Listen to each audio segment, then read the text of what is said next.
The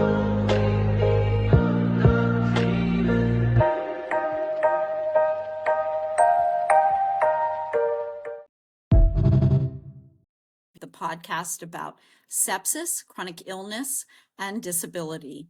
I want to thank everyone for tuning in today. It's hard to believe that we are talking on episode 16 already. The time is just flying, you guys. Today, I am so excited to be joined by Deb Campbell. She's a registered nurse and vice president of clinical strategy and transformation at the Kentucky Hospital Association in Louisville, Kentucky.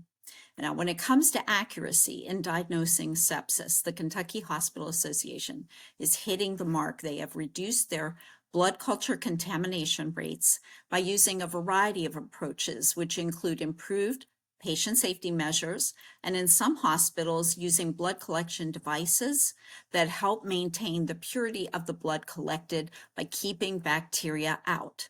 All 90 of the hospitals within the system that have emergency departments are using these new metrics. And just this year, screenings and metric tools have been applied and are being used at hospitals without emergency rooms. This will apply to all emergency room and inpatients in the state of Kentucky.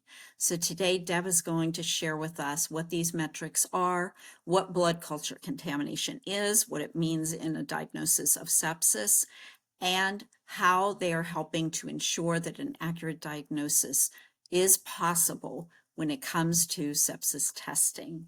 So thank everybody. I thank you all for being here today, and I want to thank Deb for joining me today. And I'm so excited to have Deb Campbell here with me today of the Kentucky Hospital Association, and we're going to talk about a topic that I feel like doesn't get addressed a whole lot when it comes to sepsis and antimicrobial resistance. So we are going to let Deb here explain how the Kentucky Hospital Association has experienced a lot of success with the program that they started. Was it 5 years ago, Deb, or 6? No, actually, the sepsis consortium was 5 years ago, but the blood culture work's been more recent. Oh, okay, great. So Now, 3 years. yes, and Deb's going to tell us about blood culture contamination and what that has to do with testing for sepsis. And Deb, can you give the audience a little bit of a rundown about what exactly is blood culture contamination, and what are we talking about here, and why does it matter with a sepsis diagnosis? Yeah, I'd be glad to. So at this point in time, blood culture, the lab test of a blood culture is the gold standard for diagnosing sepsis. And we hope that we'll get some technology where we can just, do a simple test and it'll say yes sepsis, no sepsis. But right now we don't have that. So what we have are these blood cultures. And the technical definition is the recovery of blood from a patient placed into a tube to be sent to the lab to then be put on a culture plate, as probably most people have seen on TV, and grow whatever they find in that blood, whatever bacteria is found in the blood. So simply that's what a blood culture is, and that's reported out. And technically, it sounds simple, but it's actually a really complex process because as we collect the specimen, there are multiple points at which contamination can occur. That microbes that aren't present in the blood can get into that specimen and then be grown on the culture plate, which can cause us to misdiagnose what's going on with the patient. So, even with the best techniques, it's really hard to get rid of everything because we can't sterilize our skin, right? It would damage the tissue. So the best we can do is to disinfect our skin. And so it's a very complicated process. And if you'd like, I could talk a little bit later when we get into what we did about it and talk about the steps that help us prevent that blood contamination, because it doesn't really help us to work on sepsis and try to improve the outcomes for sepsis if we can't diagnose it right at the beginning. Exactly. And when you're talking about like these microbes that aren't necessarily in our blood, I think a lot of our audience members, many of you have probably had a blood draw done. And the first thing that they did when I went in the ER that morning with my perforated colon was they took some blood out of my arm. And so there can be microbes or things on the skin, right? Like we have good bacteria living on our skin, right, Deb? Absolutely. Absolutely. And that's what can get into those specimens. And that's why there's a series of things that we do. And at KHA, we began to refer to those as the bundle. And so, maybe it's good, if it's okay, Jackie, if I just kind of back up and say, when we first started working on this, as you said, like Mhm. 5 or so years ago, Yes. the first thing we did is just look at just our outcome measures because we kind of wanted to see where we were. And we were not in a good place. So we said, how do we tackle that? So the first thing that we did, and I won't spend a lot of time on this, is we talked about screening. Like, how do we know if we should even consider sepsis in this patient? And so we started with that, with screening for sepsis in the emergency room. And what we did is something a little different than what a lot of people do.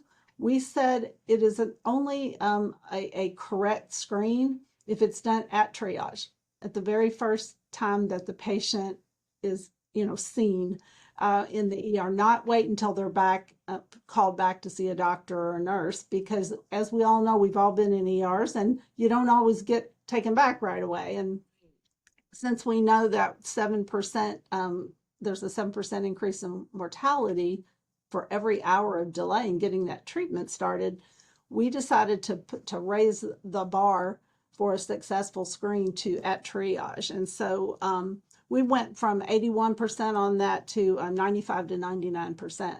So we feel like we really did a good job of impacting that. It was very difficult because most people were not doing it at triage. That is an So amazing turnaround. I mean, it took a lot of work. yeah. And when you say a triage, that's when you first show up in the Yes, ER. Like for me, I showed up on a gurney, but some people with sepsis or potential sepsis might also walk in those doors. correct. And that's when the Exactly nurse right. takes your vitals, right? Like they do your blood pressure and your temperature and weight if they can. I'm not sure they got my weight because I was I was on a gurney. You were too ill. I Yes. was too ill, right? But they do that blood draw right away. Well, they do the screen to say, do we need to consider sepsis? So that's looking at those vital signs. Does the patient have an infection or possibly have an infection? For example, if someone comes into the ER with a cut on their arm, Yeah. you know, we can rule they're not there for an illness, so we know they don't have sepsis. So, but if we look at anyone who we have any suspicion of an infection, and then if their vital signs meet certain criteria that are written in, and that's published in the literature, that people can look at. It has to do with what you said, Yes. their heart rate, their respiratory rate, their blood pressure. Then if they screen positive for that, then the nurse doesn't say, thank you, go back and sit in the waiting room. We'll call you when we have a room. Right. Uh, that's acted upon immediately. Okay. So it moves that treatment up in time, and avoids that 7% increase with every hour that we see when patients are waiting in the ER to be seen. Wow. Okay, that is amazing. And I know that's something that so many hospitals across the country are trying to address is that the screening for sepsis, if it's, as you said, if it's somebody who might be suspicious for sepsis and showing some of the signs and those vitals indicate that, then they can move that case forward faster than just Yes, having them yes. wait. That's Kind of follows excellent. the model of what we've done right with heart attacks. Yes, If there's a suspicion for heart attack, you go right in. right. We're making that the case for sepsis as well, or suspected sepsis as well. That's amazing. And that's exactly what is needed. And you noticed this, or I'm sorry, forgive me, Deb. So you noticed or started doing this 5 years ago or prior? Yeah, it was about 5 years ago. About Yeah, 5 years that's when we ago. started our consortium. And then the next thing that we did is we looked at the Sepsis One bundle Yes. that CMS has Yes. published. And we realized that we were only at about 50% compliance with that bundle.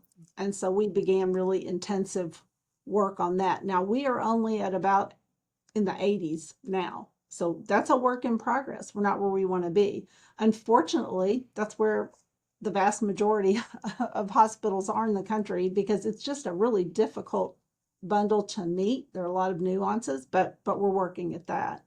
So while we were working on those other things, to get back to your question, um, I was looking at literature, I was listening to experts, and so I brought back to our committee members.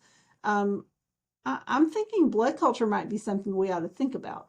What are our rates? How are we doing on that? Because obviously we know that we should have concern for that because of misdiagnosis, both underdiagnosing and overdiagnosing. So I brought that to the group, and I have to say it's one of the easiest metrics I've ever gotten a big group to agree to, because our group is all of our hospitals that have an emergency room, and we just expanded to even all of our acute care that do not. But at that time, when I brought it to the folks, it was everybody with an emergency. It was about 70 hospitals. And, you know, the why was the big thing, right? So why do we want to do that? Well, because it can cause a false positive. It's an inaccurate diagnosis of bacterial infection. And when that happens, what do? We give antibiotics that someone doesn't need, or we give them the wrong antibiotic because we think they have an infection with that bacteria that has come off the skin or elsewhere. Honestly, when we talk in a bit, Jackie, about all the places where we can contaminate it, there are other places as well. And we know that once you have that false positive blood culture from the contamination, it increases the length of stay in the hospital, which unfortunately, as much as I'm an advocate for all hospitals, it puts you at risk for other problems to be in the hospital longer, right? Right. Not to mention the financial implications, but that's not the main reason. Um, it can cause us to remove perhaps a central line that a patient has in for access for meds, or maybe even chemotherapy, or to remove that unnecessarily when there's really not an infection present. So I think you mentioned earlier about antibiotic stewardship, and I think this is a place that when we talk about antibiotic stewardship, we don't always talk about how blood culture contamination is such a big factor in that, Right. because any exposure to antibiotics that aren't needed puts our patients at risk, right? For multi-drug resistant organisms, for C. difficile infections. And I don't know if your audience is familiar with that, but it makes a lot of people very ill and is a cause of mortality in its own. One of the things that I found our sepsis community was unaware of is how much acute kidney injury is caused when we do this misdiagnosis because of the blood culture contamination. Because those first line antibiotics for sepsis, like vancomycin and Zosyn for your clinical audience members, is really, it's very hard on your kidneys. And so it's really has a lot of significant possibilities that don't need to be there if we don't give those antibiotics that aren't needed. And not to mention allergic reactions Right. to antibiotics. So there's really a lot of reasons. So if we want to impact sepsis outcomes, my argument was, and by the way, very easy argument, as I said, had to do with diagnosing that correctly and accurately so that we give the patients the right care. And waiting for someone else to tell us we have to do it just seemed like the wrong thing to our sepsis consortium members. And I once said, instead of treating our patients, we were mistreating them by giving them antibiotics they didn't need. Very, very serious thing, not to mention those patients that need them, right? Right. Right. Because both are bad, whether they are misdiagnosed with sepsis and don't have it and get those antibiotics they shouldn't get, or missing the sepsis diagnosis.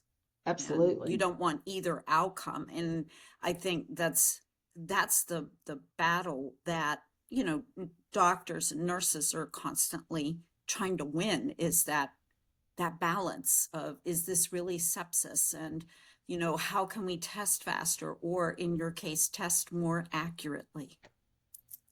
Yes, you just brought up a good point that prompted me to say, there are other things about our collection of that blood. Like if you don't put enough blood in a tube, then you can get a false negative test where nothing grows in that and you say it's clear when in fact the patient may really actually have some bacteria in the blood, but it wasn't enough to cause it to grow because it was incorrectly collected. So that's part of the work that we need to do around blood cultures. Yes.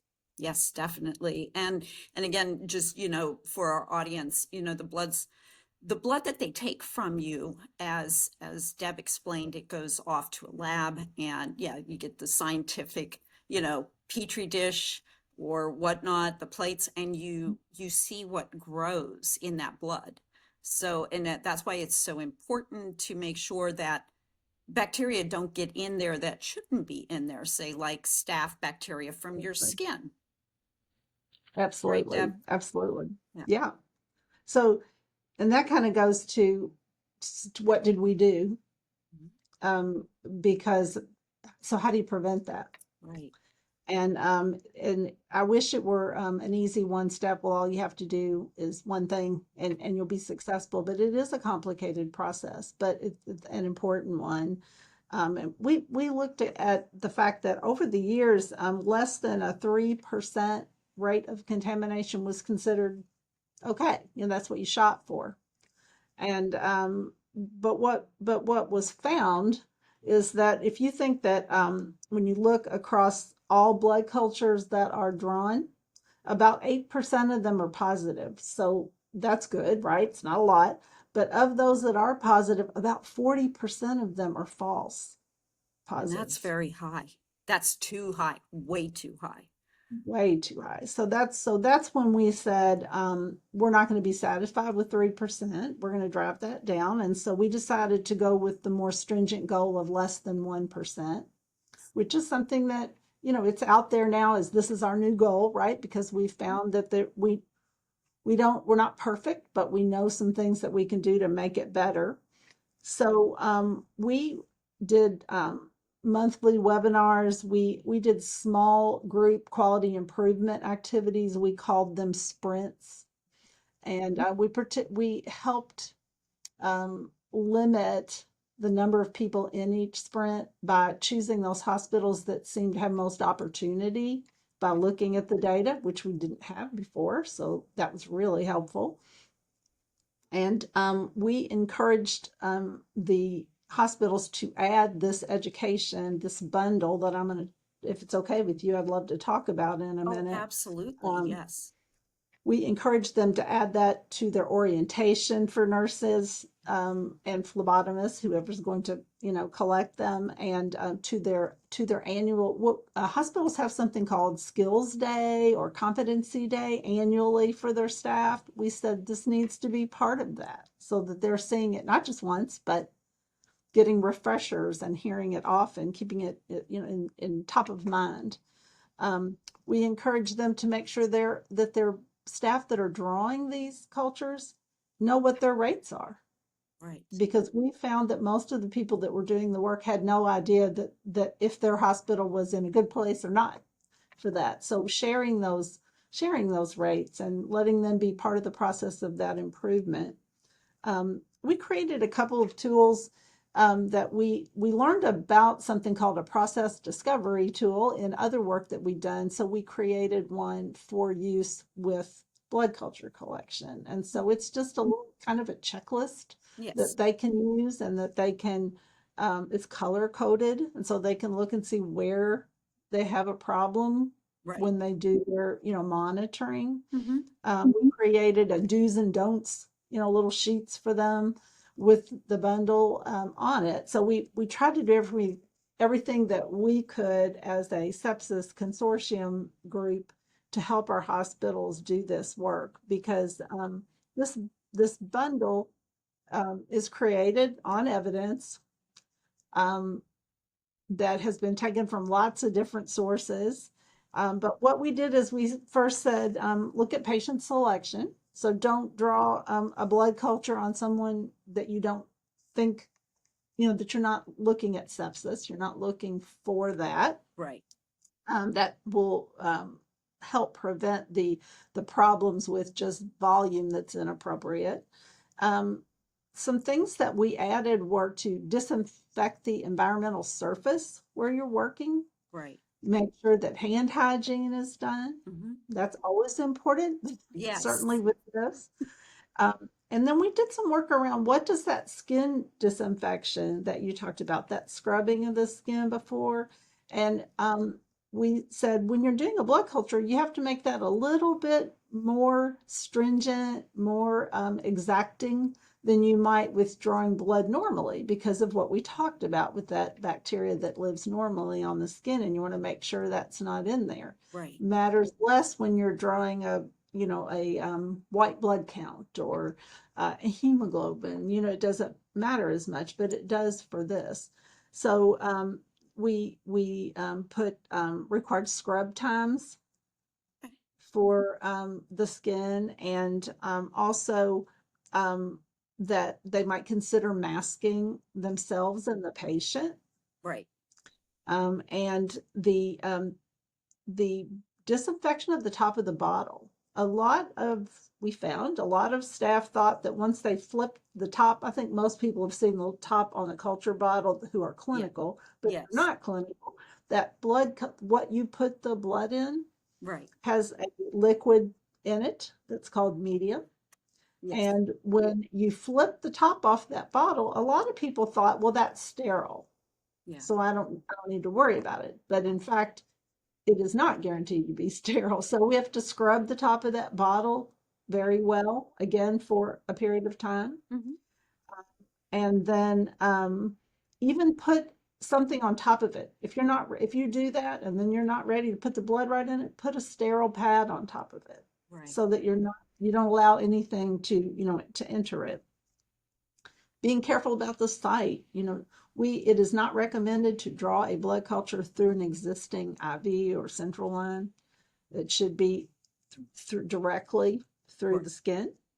Um, correct volume, we already talked about. So if you look at all of those things and you really have that process down pat and you monitor it, you teach it, and you still don't feel like you're making headway, there are some things that you can even go a step further on. We call those additional considerations. Okay. And those are standardizing a kit so that everything you have is right there so you don't miss a step. So the special scrub pads that have chlorhexidine and alcohol in them, the sterile pad to put on top of the bottle, all the things in one place so that it makes it easy for someone to do the right thing.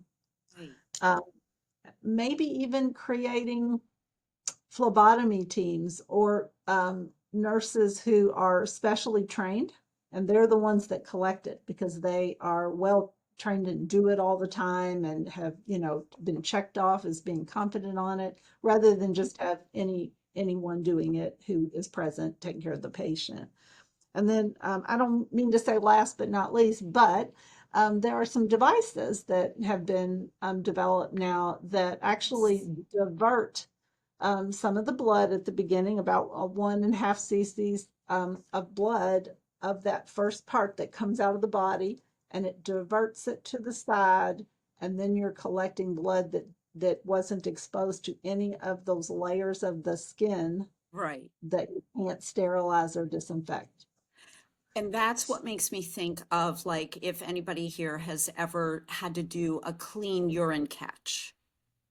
It makes me think of the same thing except with your blood. Like when you do a clean urine, you don't catch the stream right away.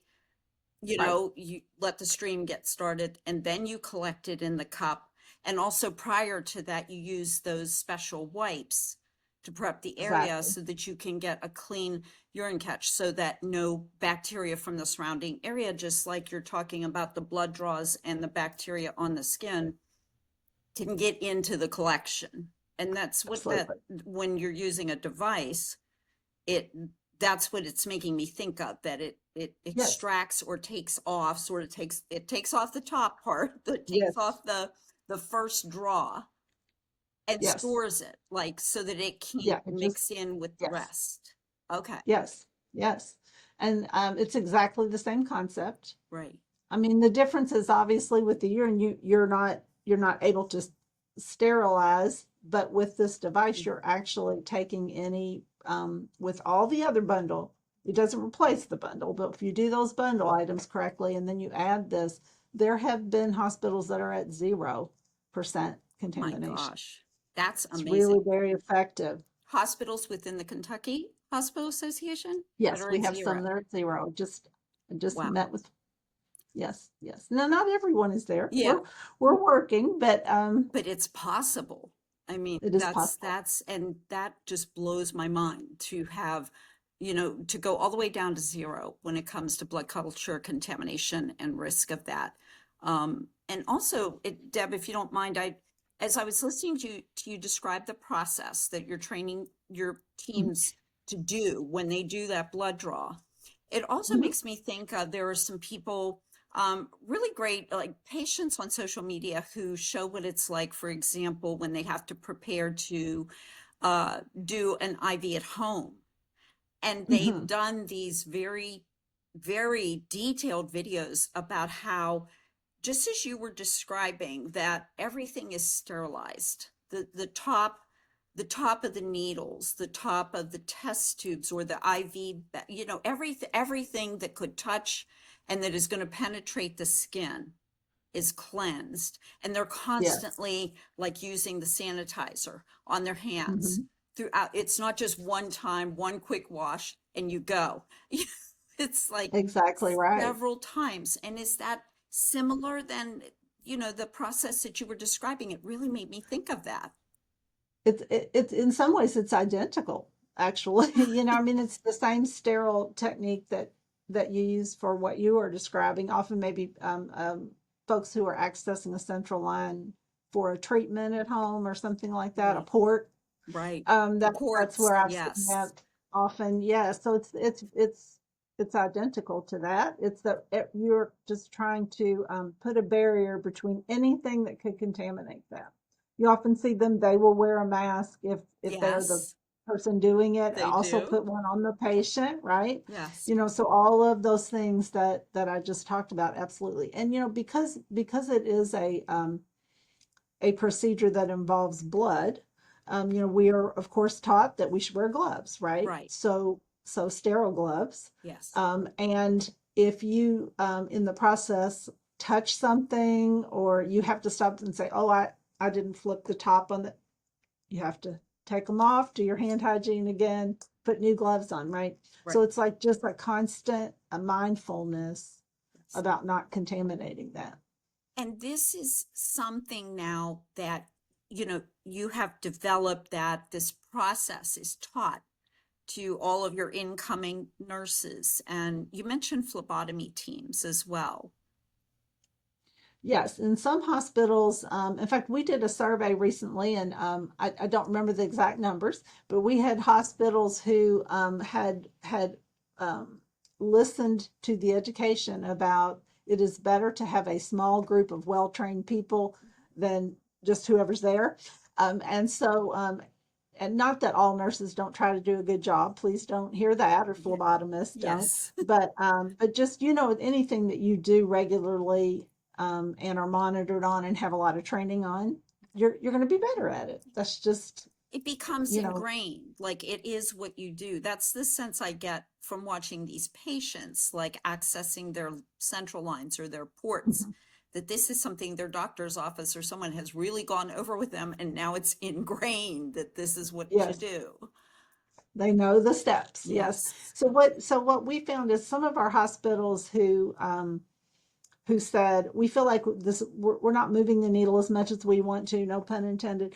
We're trying, we want to do better. So they either took their lab staff that are the ones that go to draw these specimens, and trained a group of them to do it, or they took, maybe it's their ER nurses or ICU nurses or their sepsis huddle team, or however it is, but they take this small team and train them, and they are the ones that draw them.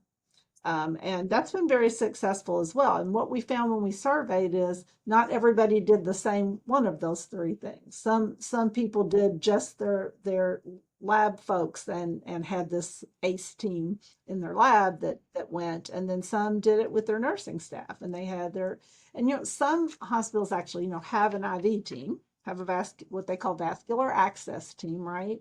Some use that.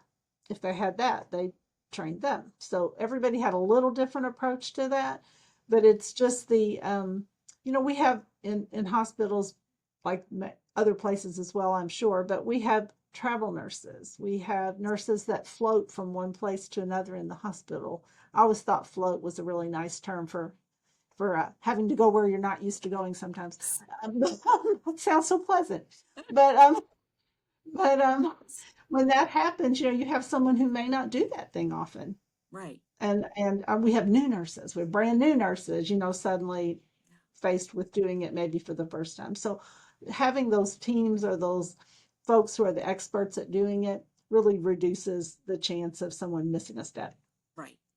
And it sounds like each hospital, depending on their staffing and how it's run, so this has become accessible at all of your hospitals in the Kentucky Hospital Association, and everybody does it according to the team members and the staff members that they utilize to follow these procedures. Yes, So no, it's not it's not everyone like has real developed the team, rigid but where it has to be your phlebotomy team or it has right. to be this and I think that perhaps gives every hospital some flexibility to make it work the best way that they can with their resources and their hospital staff. For their workflow. Exactly right. Yes. Exactly right.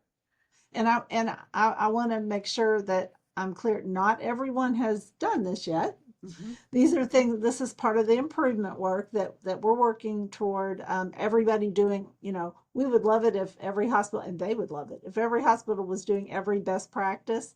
I will say they're all working on this bundle, Yes. and everyone is trying to be 100% on that. But those additional consideration things, not everyone is doing that yet. They're looking at their data, and we're right in the process now of re-pulling data again. We haven't done it for a few months, and saying who still has an opportunity, and those people will have a call with me and possibly a couple other of our steering committee folks to talk through. So are you doing these things? What's being left out? What are you seeing? When you observe, what do you see? What do you feel like your barriers are? And then when we go through that process with them, we may hopefully come upon something that would be a good thing for them to add to what they're doing to get them have a lower rate. So you're checking in also with everyone and, finding out, getting feedback, I assume, as well. Yes, yes. Right. Well, we have their. I don't know if I mentioned this, but we collect this data monthly. Okay.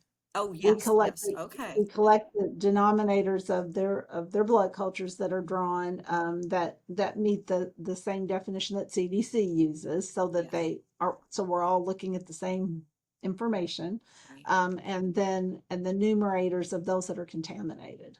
And so that's how we know how they're doing. So we know what their rate is.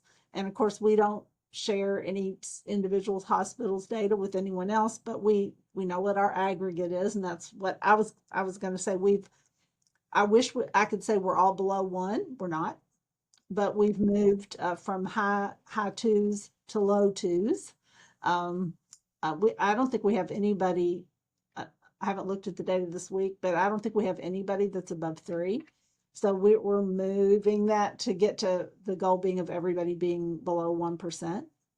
That's And amazing. so when I look at that data, and I wish, again, in my job I could focus totally on this. I can't, but periodically the data analyst and myself look at that together and say, who should I pull together to talk about and go through the quality improvement process with them, to help them get where we all want them to be and they want to be.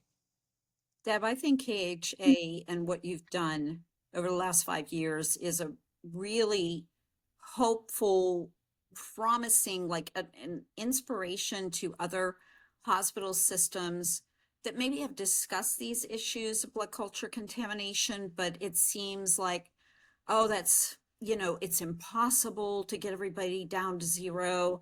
And, but you guys dove in and you started this and you tried it. I mean, you can't find improvements or make improvements if you don't try. That is true. That is true. And for hospitals who might be thinking about this, Mhm. I would encourage you to take this on as a metric for your hospital association or your hospital system. Maybe you're a system of hospitals because your lab already collects this data. So it's not like you have to reinvent the wheel. So our hospitals just had to say to their lab every month, I need that number, because I guarantee you, from talking to our lab partners, they're aware of it Yes. because they are reporting that as part of their accreditation. So having your lab folks as a partner to keep you in the loop with that, they also collect data on the quality of, we were talking about false negatives earlier, where the volume, inadequate volume is what they call it. They know that too.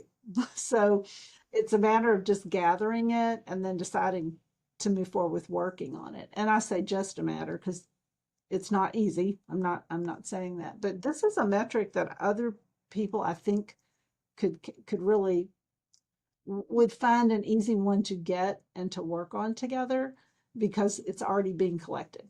It's not something new that they would have to do. And we have a data entry system, a data housing system called Kentucky Quality Counts, and all of our hospitals in Kentucky are members, and so all of them have access to that. All of them put other data in for us. So all we did is add a place for them to do this. So they go in when they put their other data in every month and put it in. So it's not a hard thing to collect. It's just getting the will of people to say this is something we think is important. And it really hits a lot. If you think about the metrics that we choose, it really is kind of the Swiss Army knife metric, if you will, because if it decreases length of stay, if it decreases antibiotic overuse, Yes. if it all of these things are not just better for the patients, they're also financially helpful, right? So I mean, it's Absolutely. The really a savings can be incredible. absolutely. So it's in fact, would you like Yeah. to hear what we did with that? Yes. I'm really proud of this Please. because it's something, that's not why clinicians do what they do. But Right. at the end of the day, it's important. We know that to keep our hospitals open, right? Exactly. Um, This is so reality. from Yeah. it is. So from Q4 of 2022 to Q4 of 2024, and I picked that because I had that data handy when you asked me to chat with you. We decreased 1,348 contaminations. The literature says each contamination average cost is $4,817. So we saved $6,493 and 316 cents if we captured it all. So I mean, it's not a small thing. No. It's not a small thing. So um, really proud of the work our hospitals have done. They have so many other things, but they really embrace this. I'm very, very proud of their willingness to work on it and how hard they've worked on it. It does sound like you have incredible teams there. And yes, the commitment to reducing blood culture contamination is it's life-saving and it's money-saving and it's a win-win all the way around for patients and for the bottom line and keeping hospitals open. And that's a real benefit. I mean, all of these things. And you're focused on progress, not perfection. I mean, one day you may get there. Everybody may have 0%, but for right now, you're making progress. Exactly. And that's the thing I think that maybe, a lot of hospitals could consider if they weren't so focused or so worried maybe on, we got to do it perfect, and every hospital has to be on board and has to do it this certain way, and everybody has to have these same numbers. And I Got to take the first step. take the Got to take first the step. first step. Got to start. Yes. And Yeah. that's what you did. You just leaped right in and look where you are now. I mean, I will say that with the screening as well, not to yes. diverge from the topic, but No. when I first started talking about screening at triage, many people were like, well, that makes total sense. Right. Find out sooner. But it was a heavy lift. So I Yeah. just want to say my hospitals are fabulous and my sepsis folks are fabulous. And once they realized the impact that it could have, and we've reduced our mortality. I mean, we've really made a big difference. I'm proud of what we've done over time. Um, I don't have a recent one because I'm not a statistician, but I asked to do this when I testified about our sepsis law that we did here about how it would be paid for. I asked them to run it, and we had dropped by an average of 37 deaths per thousand DC discharges per month, based on our work in the whole sepsis consortium Right. from the beginning. So And this I includes work like the screening, right? The screening with upon the screening bundle entry. and Yeah. yeah. Wow. So we've made a difference. And like you said, we're not perfect. We have a ways to go, but every death presented is someone's family members is how we think about it. Someone's mom or grandma or baby.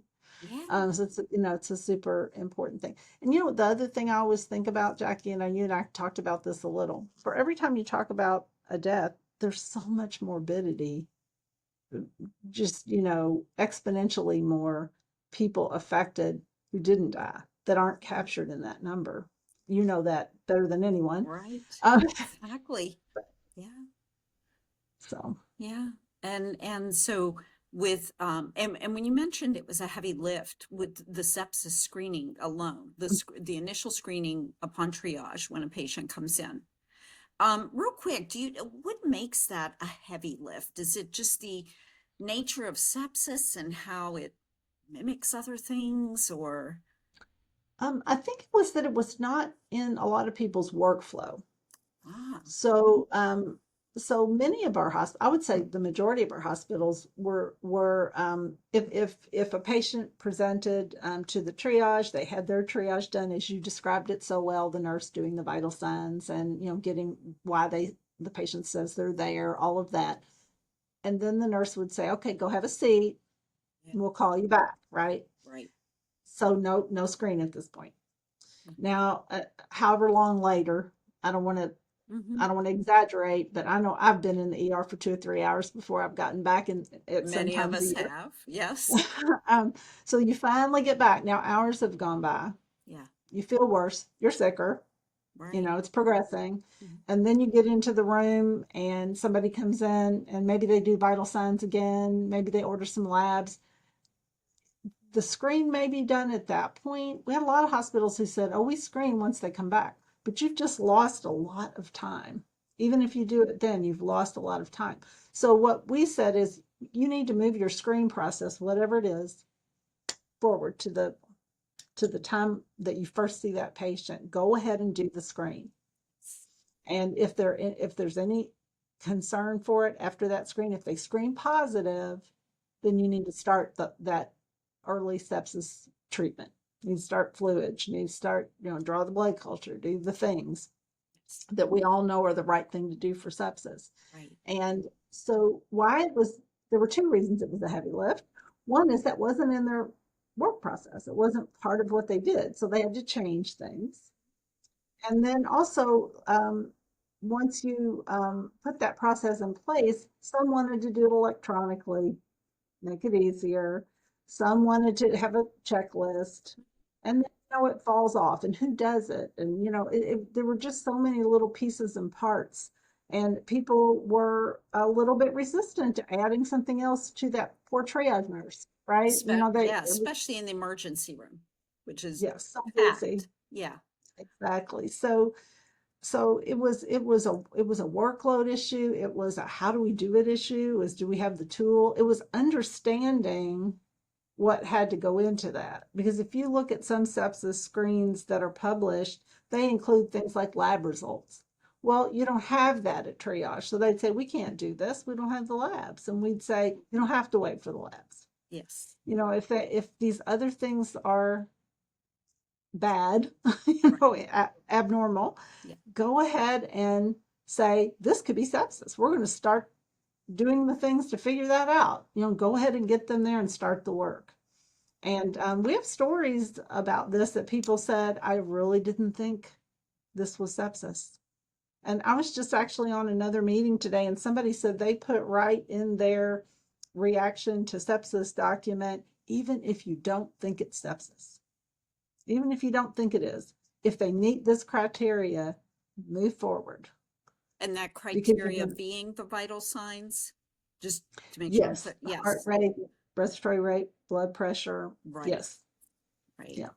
The first part of that screen. It would be and the SEP one, Bundle. diagnostic.